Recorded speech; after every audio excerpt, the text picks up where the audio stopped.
नमस्कार दोस्तों, मैं बारेठ चंद्रशेखर हाजिर हूँ औसत का एक नया सवाल लेकर। जो हमारी मैथ में जो श्रृंखला चल रही है औसत से रिलेटेड, औसत के हम अभी तक 3 से 4 सवाल कर चुके हैं, तो इसमें ये नेक्स्ट सवाल है। तो आइए बढ़ते हैं सवाल की तरफ। सवाल है ABCD 4 क्रमागत विषम संख्याएं हैं जिनका औसत 42 है। बी तथा डी का गुणनफल कितना होगा। अब यहाँ पे जो संख्याएं हैं वो एक तो क्रमागत संख्याएं ABCD, ठीक है, और विषम संख्याएं हैं, सम संख्याएं नहीं है, विषम संख्याएं हैं। अब यहाँ पे एक चीज़ समझने की है हमें कि जैसे पहली संख्या जो है 1 है, इसके बाद 2 आती है सम, तो 3 विषम है, फिर 5 विषम है, और फिर 7 विषम है, और फिर 9। इसी तरह से ये बढ़ती जाती है। तो यदि मैं मान लूँ कि कोई संख्या है x, तो 1 के बाद में कितना जोड़ा, 2, तो दूसरी विषम संख्या क्या होगी, x + 2। इसके बाद यदि ये संख्या आती है, इसके बाद देखा जाए कि 3 के बाद 5 विषम आएगी, तो फिर से 2 जोड़ना पड़ेगा, यानी आगे वाली संख्या में क्या जोड़ेंगे, x + 2, यानी ये संख्या +2, ठीक है। इसके बाद यदि आगे वाली संख्या आती है, तो यहाँ पे तो 5 में 2 जोड़ दिया तो 7 आ गया, पर ये जो संख्या है इसमें क्या जोड़ूँ मैं, इसमें फिर से 2 जोड़ देता, 2 + 2 + 2, यानी अब ये 4 क्रमागत संख्याएं हो गई, 1, 2, 3 और 4, और चारों ही विषम संख्याएं हैं। यहाँ पे मैंने 1 के द्वारा आपको समझाया कि 1 के बाद 3 विषम आती है, 5 आती है विषम, और 7 आती है, फिर 9 आती है।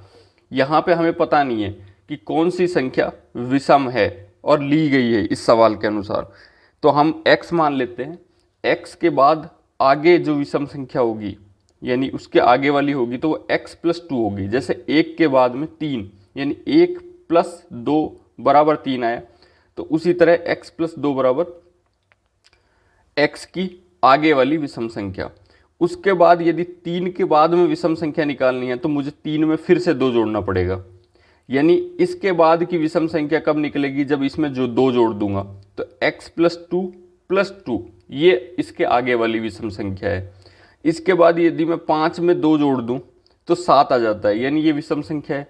तो ऐसे ही ये जो है x + 2 + 2, इसमें भी 2 जोड़ दूं तो आगे वाली विषम संख्या आ जाती है, जो कि x + 2 + 2 + 2 है। अब देखते हैं हम सवाल। ये हमारे पास 4 क्रमागत हो गई और विषम संख्या। क्रमागत का मतलब है 1 के बाद 1, जैसे 1 के बाद 3 आता है, 3 के बाद 5, 5 के बाद 7, 7 के बाद 9 और 11, इसके बाद ये श्रृंखला चलती रहती है। तो ऐसे ही ये है क्रमागत, मतलब x के बाद यदि विषम संख्या आएगी तो x + 2 ही आएगी, और x + 2 के बाद जो विषम संख्या आएगी वो x + 2 + 2 आएगी। इसके बाद जो विषम संख्या होगी तो x + 2 + 2 + 2 होगी। तो ये श्रृंखला चलती रहेगी। अब हमें सिर्फ 4 संख्याओं को लेना था, तो हमने 1, 2, 3 और 4 संख्याओं को ले लिया है। अब हम सवाल की तरफ जाते हैं कि ABCD 4 क्रमागत विषम संख्याएं जो कि हमने ले ली है, जिनका औसत 42 है। अब औसत का जो सूत्र होता है वो है राशियों का योग बटा राशियों की संख्या, या फिर परिणामों का योग बटा परिणामों की संख्या, जैसे भी। तो राशि कितनी है, x, x + 2, x + 2 + 2, x + 2 + 2 + 2, इनको लिख लेते हैं। x पहली संख्या है, दूसरी है x + 2, तीसरी संख्या है x + 2 + 2 को मैं क्या लिख सकता हूँ, 4। फिर है x प्लस, ये क्या है, x 2 + 2 + 2 यानी 6 बराबर। अब ये जो इनका औसत है, औसत यानी संख्या कितनी होगी, राशियों का योग तो मैंने कर लिया, अब राशियों की संख्या क्या होगी। देखिए यहाँ पे मैंने x + 2 लिया तो ये संख्या है, x + 4 क्यों लिया कि ये 2 + 2 = 4 हो जाएगा, तो x + 4 ले लेंगे यहाँ पे। और ये जो है x + 6 हो जाएगा, 2 + 2 + 2 यानी 3 बार 2 है, तो इनको जोड़ेंगे तो 6 हो जाएगा, x + 6। अब हमारे पास जो राशियों की संख्या तो हो गई है, अब राशियों का योग, राशियों का जो योग होगा, नहीं ये राशियों का योग तो ये हो गया, और राशियों की संख्या है 4, 1, 2, 3 और 4।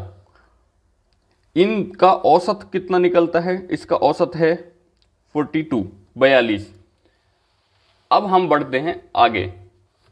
अब देखिए ऊपर वाला जोड़ लेते हैं। यह हो गया 1, 2, 3 और 4, यानी 4x हो गया, प्लस में 2 और 4 6 और 6 12, 12 बटा में 4 बराबर का 42। अब हम इन्हें तिरछा गुणा कर लेते हैं, यानी ये संख्या इससे गुणा हो जाएगी और ये इससे गुणा हो जाएगी। तो 4x प्लस 12 को 1 से गुणा करूंगा तो 4x प्लस 12 ही आएगा। तो ये हो गया 4x प्लस 12 बराबर में ये 42 गुणा 4 हो गया, 42 गुणा में 4। अब हम देखते हैं आगे बढ़ते हैं कि ये जो 42 इंटू में 4 है, इसको कर लेते हैं। 4 दूनी 8, 4 को गुणा किया 42 से, 4 दूनी 8 और 4 चौक 16, 168 आ गया। ठीक है, इधर है 4x प्लस में 12 और ये हो गया 168। आगे बढ़ते हैं। 4x, अब ये जो 12 है मैं बराबर के इस तरफ ले जाऊंगा 12 को, तो ये माइनस में हो जाएगा। 168 माइनस का 12, क्योंकि यदि बराबर के एक तरफ से दूसरी तरफ यदि संख्याओं को ले जाते हैं और यदि वो संख्या प्लस या माइनस में है तो उनके चिन्ह परिवर्तित हो जाते हैं। जैसे प्लस वाला माइनस में हो गया। ठीक है, इसके बाद में 4x बराबर, इनको घटा देते हैं तो 168 में से 12 गया तो 156 बचता है। हाँ, कि 8 में से 2 गया तो 6 बचा, 6 में से 1 गया तो 5 और 1 का 1, 156। x बराबर कितना होगा? तो 4 का भाग देते हैं, तो 4 से काटते हैं, 4 तिया 12, 12 3 बच गया, अब ये 36 हो गया, तो 4 नाम 36, यानी x का मान आ गया 39। अब x का मान 39 आ गया। अब ये जो सवाल जो है वो क्या कहता है कि b तथा d का गुणनफल कितना होगा? b तथा d का गुणनफल। अब देखिए a जो था, a बराबर माना था x को हमने, a बराबर x यानी पहली संख्या हो गई, b बराबर x प्लस 2 दूसरी संख्या, c बराबर x प्लस 4 तीसरी संख्या और d बराबर x प्लस 6 चौथी संख्या। यही हमने सवाल में लिखा है कि पहली संख्या x है, दूसरी x प्लस 2 है, तीसरी x प्लस 4 है और चौथी x प्लस 6 है, जो कि यहाँ पे भी है कि पहली संख्या x है, फिर x प्लस 2 है, फिर तीसरी है x प्लस 2 यानी 2 प्लस 2 कितना हो गया? 2 प्लस 2 बराबर 4 हो गया, x प्लस 2 प्लस 2 प्लस 2 यानी x प्लस 6 हो गया। अब ये हो गया। अब x का मान मेरे पास है, कितना निकाल लिया मैंने? x का मान मैंने यहाँ पे निकाल लिया 39, तो x बराबर तो 39 हो गया। ठीक है, a बराबर 39 हो गया। अब b बराबर x प्लस 2 है, यानी 39 x का मान है प्लस 2, 39 और 2 41 हो गया। इधर c बराबर क्या है? x प्लस 4, x का मान कितना है? 39 और 4 जोड़ेंगे तो क्या आएगा? 43। इसके बाद x प्लस 6 d का मान है, x का मान है 39, 39 प्लस 6 करेंगे तो कितना आएगा? 45।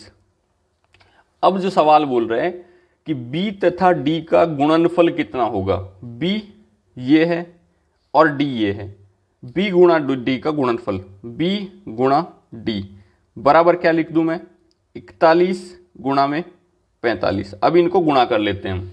b गुणा d बराबर 41 गुणा 45, 41 यहाँ से लिया है, 45 यहाँ से लिया है और इनका गुणा कर देते हैं। तो 5 का गुणा करते हैं, 5 से गुणा करते 41 को, 5 एकम 5 और 5 चौको 20। इसके बाद 4 से गुणा करें, 4 एकम 4 और 4 चौको 16। ठीक है, अब जोड़ते हैं 5 और x, ये गुणा के चिन्ह को जोड़ा तो 5 ही आया, ये 0 और 4 को जोड़ा तो 4 आया, इसके बाद 8 और 2 को जोड़ा तो 8 आया और 1 का 1, यानी 1845 जो है वो इसका आंसर होगा। b और d का गुणनफल जो होगा 1845 होगा और ये जो है दिया हुआ है ऑप्शन नंबर बी में, तो इसका आंसर जो होगा वो 1845 यानी ऑप्शन नंबर बी होगा। तो दोस्तों आज हमने औसत का बहुत ही अच्छा सवाल किया है। औसत के और सवाल मैं करवा चुका हूँ कुछ सवाल, और एक कॉन्सेप्ट वाला भी वीडियो है कि औसत क्या है और किस तरह से निकालना चाहिए। तो ये सभी वीडियो यदि आपने नहीं देखे हैं तो आप ज़रूर देखिएगा। यदि औसत से संबंधित आपका कोई भी सवाल है जो कि आपसे हल नहीं हो पा रहा है तो आप मुझे कमेंट सेक्शन में बता सकते हैं। इसके अलावा मैथ के किसी भी चैप्टर का कोई भी सवाल जो कि आपसे हल नहीं हो पा रहा है या आपको कोई समस्या है तो आप मुझे ज़रूर बताइएगा।